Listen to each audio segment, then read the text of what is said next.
സാധാരണ വിശക്കുമ്പോൾ നാം എന്താണ് കഴിക്കാറുള്ളത്? ഒരിത്തിരി ചോറോ ചപ്പാത്തിയോ ദോശയോ അങ്ങനെ ഭക്ഷ്യയോഗ്യമായ എന്തെങ്കിലും അല്ലേ? എന്നാൽ ജീവൻ നിലനിർത്താൻ ഇതുപോലുള്ള ഭക്ഷ്യസാധനങ്ങളൊന്നും വേണ്ടാത്ത ഒരാളുണ്ട് കർണാടകയിൽ. ഇദ്ദേഹത്തിന് വിശന്നാൽ അല്പം എഞ്ചിൻ ഓയിൽ മതി. വിശ്വസിക്കാൻ പ്രയാസം തോന്നുമെങ്കിലും കഴിഞ്ഞ 30 വർഷത്തിലേറെയായി ഈ മനുഷ്യൻ തന്റെ ആഹാരമായി ഉപയോഗിക്കുന്നത് എഞ്ചിൻ ഓയിലാണ്. ഓയിൽ കുമാർ എന്നറിയപ്പെടുന്ന കർണാടക സ്വദേശിയാണ് വിചിത്രമായ ഭക്ഷണ രീതി കൊണ്ട് ലോകാരോഗ്യ വിദഗ്ധർക്ക് തന്നെ നിഗൂഢമായ പഠന വിഷയമായി മാറിയിരിക്കുന്നത്. ഒരു ഇൻസ്റ്റഗ്രാം പോസ്റ്റിലൂടെയാണ് 33-കാരനായ ഓയിൽ കുമാറിന്റെ പതിറ്റാണ്ടുകൾ നീണ്ട ജീവിതശൈലി സോഷ്യൽ മീഡിയയിൽ വൈറലായത്. 7 മുതൽ 8 ലിറ്റർ വരെ എഞ്ചിൻ ഓയിൽ എല്ലാ ദിവസവും കുടിക്കാറുണ്ടെന്നാണ് ഓയിൽ കുമാർ അവകാശപ്പെടുന്നത്. ഇതോടൊപ്പം സ്ഥിരമായി ചായയും കഴിക്കാറുണ്ട്.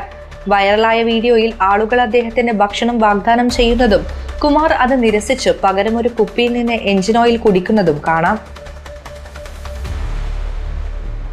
ഇത്രയും കാലം വൈദ്യസഹായം ആവശ്യമായ വലിയ ആരോഗ്യ പ്രശ്നങ്ങളൊന്നും തനിക്ക് നേരിടേണ്ടി വന്നിട്ടില്ലെന്നും തന്റെ അതിജീവനത്തെ അയ്യപ്പന്റെ അനുഗ്രഹമായി കാണുന്നുവെന്നും വീഡിയോയിൽ ഓയിൽ കുമാർ പറയുന്നുണ്ട്.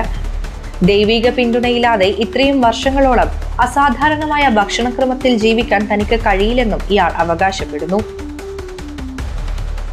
ഏതായാലും ഓയിൽ കുമാറിന്റെ അവകാശവാദങ്ങളും ജീവിതശൈലിയും കണ്ട് ആരോഗ്യ വിദഗ്ധരടക്കമുള്ളവർ ഞെട്ടിയിരിക്കുകയാണ്. അതേസമയം എഞ്ചിൻ ഓയിൽ മനുഷ്യ ശരീരത്തിന് വളരെയധികം ഹാനികരമാണെന്നും കരൾ, വൃക്ക, ശ്വാസകോശം, മസ്തിഷ്കം എന്നിവയെ തകരാറിലാക്കുന്ന ഹൈഡ്രോ കാർബണുകളും ഹെവി ലോഹങ്ങളും അതിൽ അടങ്ങിയിട്ടുണ്ടെന്നും ഇത് ജീവൻ അപകടപ്പെടുത്തുന്ന അവസ്ഥയിലേക്ക് നയിച്ചേക്കാമെന്നും ആരോഗ്യ വിദഗ്ധർ മുന്നറിയിപ്പ് നൽകുന്നു.